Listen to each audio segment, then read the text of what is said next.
and welcome back to the Pollock Pod. My name is John, and I am not joined with Ron Rogness today, but instead we have a different guest here. We are joined with Lauren Hasse from Ketchum, Director of Analytics. Yes. How are you doing?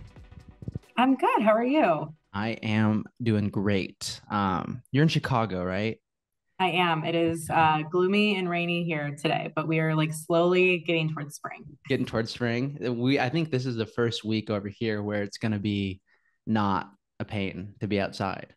It's like 70 today. You could wear a short sleeve if you want to, or a hoodie. And I think that's really good versatility that you can have there. So, well, thank you for joining me. I really appreciate it. And, really happy to have you here. I know we wanted to talk about a couple different things, but I think the biggest and just out the gate would be, we've worked with Ketchum for quite a while now over a variety of things, influencer work, focus groups, analytic things.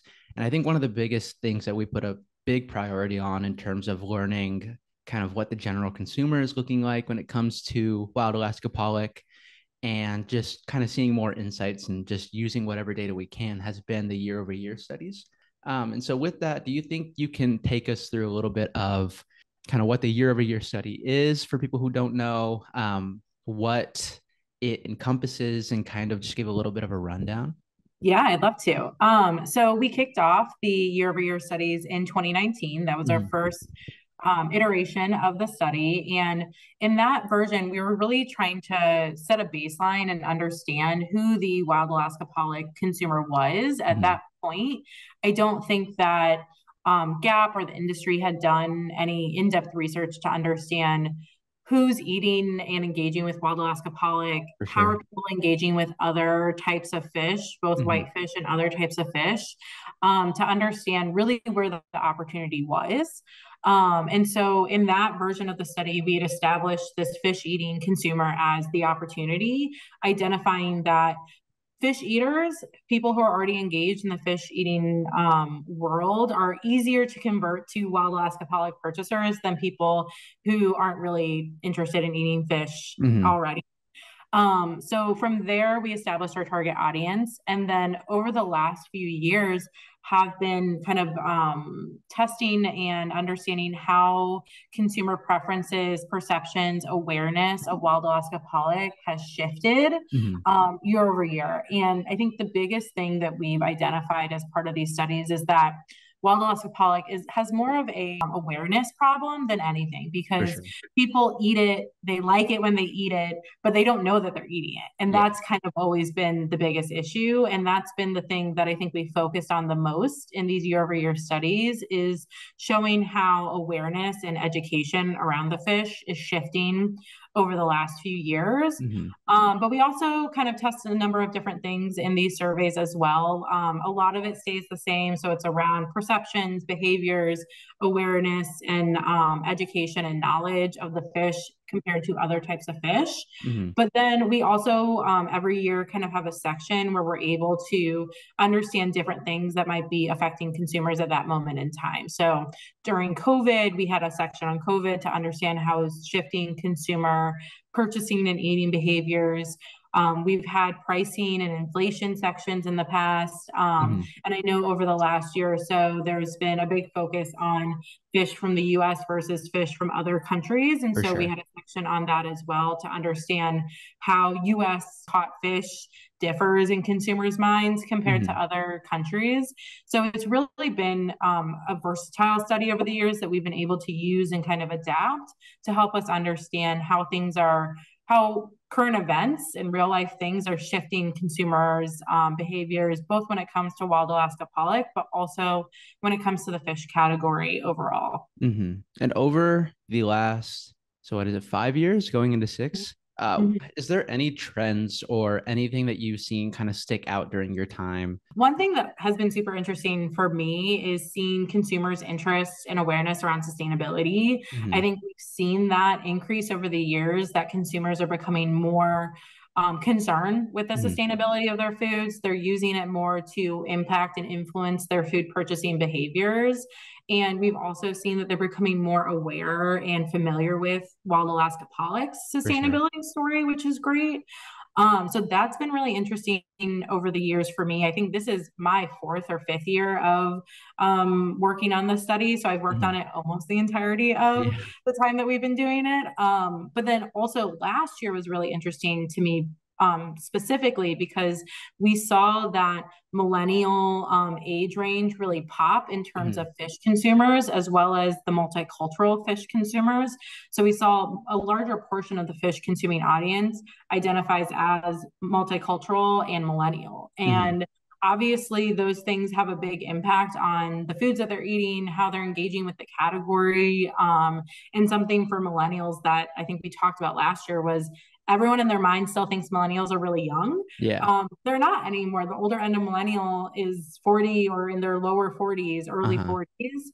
And so they have families, they have kids, they're more likely to be own a home now, which Yeah. back when I started doing this, millennials were like the youngins who were like couldn't afford a home and Yeah. didn't have families yet. Yeah. So I think that was really interesting too, because as we think about who the new fish eater is, Mhm. it's important that we're able to connect with them on their values and the flavors and types of foods that they like to eat as well to showcase how Wild Alaska Pollock can easily fit into that lifestyle. For sure.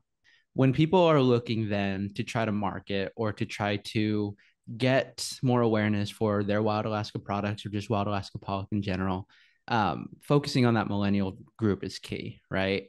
And I know that in the last year of your report, you put in some different, like, where are millennials right now? Where is that multicultural fish eater at right now?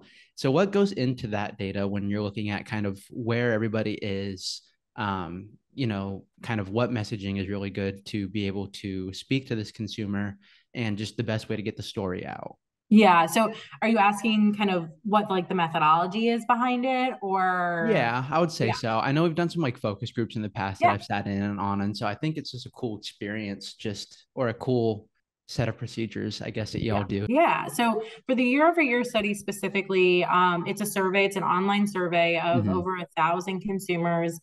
We set some quotas around their engagement in the fish category. So Mm-hmm. understanding if they're eating certain types of fish. But overall, it's a Gen Pop study. Mm-hmm. And so when we're looking and identifying those kind of key demographic differences, and then within that, how to influence them, we're looking at where the data is statistically significant. And Mm-hmm. so for example, with the fish eater audience that I was sharing earlier, we saw that there was a huge increase in the percentage of fish eaters that identify or kind of are categorized as millennials. Mm-hmm. And we identified that shift because the percentage of millennials in the fish eating category had a statistically significant increase compared to last year. Mm-hmm. In the past, though, we've also, as you said, done focus groups with GAPP as well. And so through that, we've been able to test messages, and it just provides a different layer to the data. With quantitative data, it's great because you're able to get significant and representative samples. So we're able Mm-hmm. to say that this survey that we're doing is representative of the US population. But with qualitative data through focus groups or interviews, we're able to add a certain color to the data that you just don't get in a Yeah. survey. So we're able to really dig into why something is working well for them, why something's not working well for them, and just understand their behaviors in more detail than Mm-hmm. you're able to get in a survey. And personally, I think combining the two is always the best way to get a well-rounded view of consumers and what works for them, because you're able to kind of provide that context with the qualitative data, but then feel really assured with the quantitative data that what you're seeing is representative of the total population. For sure. I remember in college I took a class that was like it was a quantitative kind of Mm-hmm. research class, and I had to try to get people to fill out one of my surveys so I can start doing so. I got 20 people, I think. And they were like all family and friends, so that was very Yeah. biased. But yeah, the fact that you guys are getting so much information just all at once is honestly very interesting just because you're able to see kind of the whole spectrum, and then from there you're able to pick out kind of this is what the similarities are, this is where it's kind of trending into. So it's really nice to know that there's that much data going into it, honestly. And I guess speaking of that, going into this year, then we're just starting to kind of get the kickoff going for year over year. So with 2024, is there anything that you're kind of forecasting or just maybe that you've seen throughout the year that's kind of something that you might want to keep an eye on when it comes to this next report? Yeah, I'm most interested to understand how these two audiences that we identified last year, the multicultural and the millennial, how they're shifting. If we continue to see that they are a growing population in the fish eater category, and then how anything that we learned about them last year might have shifted. So that's one thing I'm really interested to understand. I also know that there's been, just from a media perspective this year, there's been a lot of conversations around food pricing and food safety. And I'd love to understand a little bit more around how that's impacting consumers' purchasing behaviors. Again, I know last year we looked a lot into kind of how US versus non-US raised fish are perceived differently. And I'd be interested to understand, do people have more confidence in US raised fish because they feel it's safer? And how that impacts, are they willing to pay more for it because it's US based, knowing kind of the financial pressures that consumers have been under over the last year. So I'm interested to see if that comes through at all as well. And also how that might impact their out of the home purchases. Because I know a lot of Wild Alaska Pollock is actually purchased through quick service restaurants and stuff like that. So to understand, are we seeing any shifts there in people visiting more quick service restaurants or purchasing and consuming the fish in those settings more than others compared to other years, given the economic situation? Yeah. Well, I know that we recently worked with Ketchum to develop a provenance and labor page. And so we've been putting that out to be able to kind of get the distinction around US caught wild Alaska pollock versus, Russian, and then kind of the labor issues that different countries are facing when it comes to fish processing. And so that's just one of the things that we've worked with y'all on. There's influencer campaign, as well as, there's been, you even came down to, or came over, I guess, came west to Seattle for the annual meeting last year. And we're, talking on year over year. So maybe actually, how was that experience for you? How was the annual meeting for you? It was great. I think if I'm remembering correctly, it was my second one that I've been to. Okay. Second or third. I can't remember exactly. I think the first you just one go to so many that I just go to so many, they like blend up in my head. No, I think the first one was during COVID, so it was virtual. And then so this is my second time going in person. And it's just it's so great because it provides context to the work that we're doing. I love seeing the people that are actually going to be benefiting and reading the research and learning from it. Because as someone who works in the PR and communications world, it's easy to kind of live in your own little bubble. And being able to actually interact with the GAPP members and the people who are even like the fishermen who are kind of catching the fish and all of that, it just helps provide context to the work that we're doing and helps us understand what types of information we need to be sharing and what's most important to them. And then it's also just fun to actually get the questions about the research too. I love it because it means people are thinking about it. It's sparking a question. It's sparking an additional thought for them. And so being able to have that dialogue with all of the GAPP members and everyone who attends the annual meeting is so great because it also sparks thoughts for the next year. You're like, okay, someone said this, so maybe we should think about this for next year, and kind of helps us kind of iterate along the way. I think, honestly, props to you, because I can sit behind a screen and hide with a microphone, and it's just me and you here. But getting on a stage like that, props to you, honestly. I always have the support of Mary Elizabeth, though, so she always gives me the courage by being up there with me. Honestly, yes, that feels like it would be a pretty good support system there. Yeah. I guess, but you talked about, being on the PR and the comm side of things.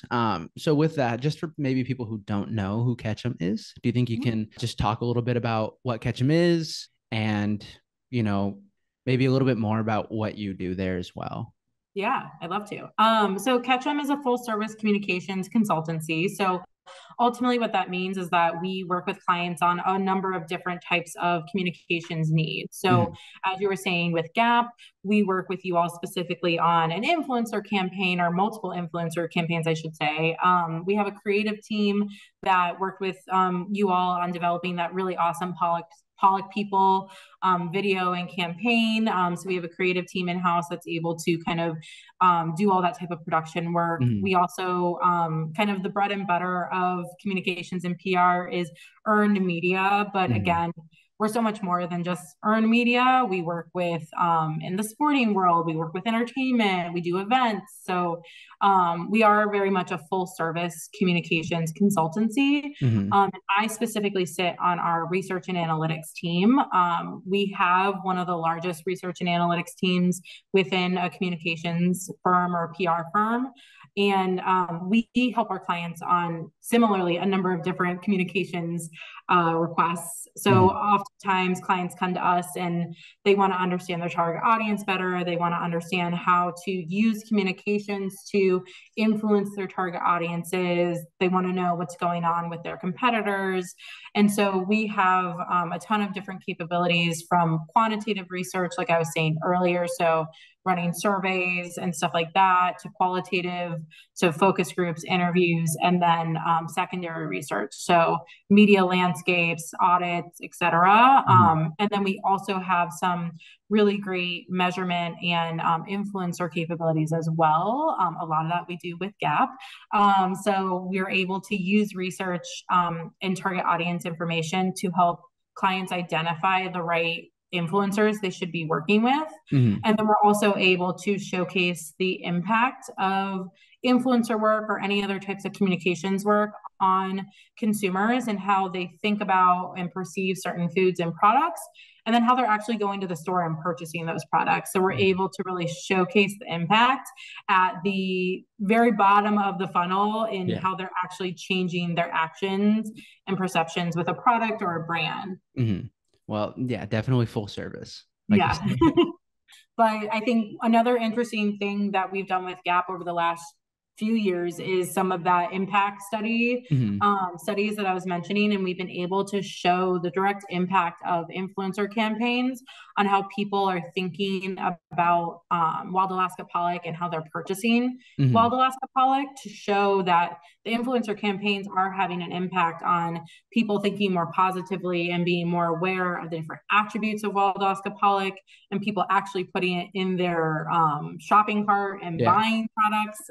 And so it's a really, all of this research complements each other really well and helps us tell a full story of how GAPP is impacting consumers, both from the year-over-year study and influencing how we do that through these impact studies and showing the results of that work.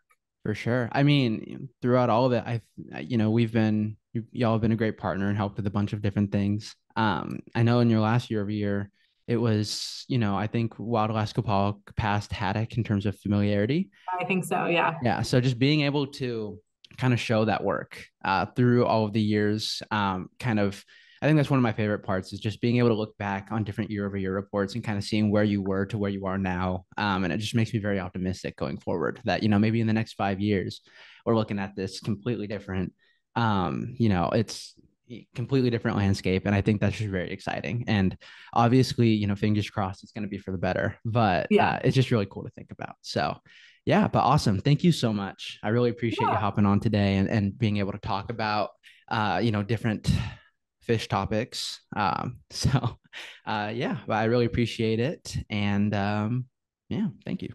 Awesome. Yeah, no, thank you. Thank you for having me. This is so fun. And let me know if there's anything else you need or anything else I can do. Sounds like a plan. All right. And to everybody listening, hope you have a great rest of your day and weekend and rest of your month and just year and everything. So yeah, but talk to you soon.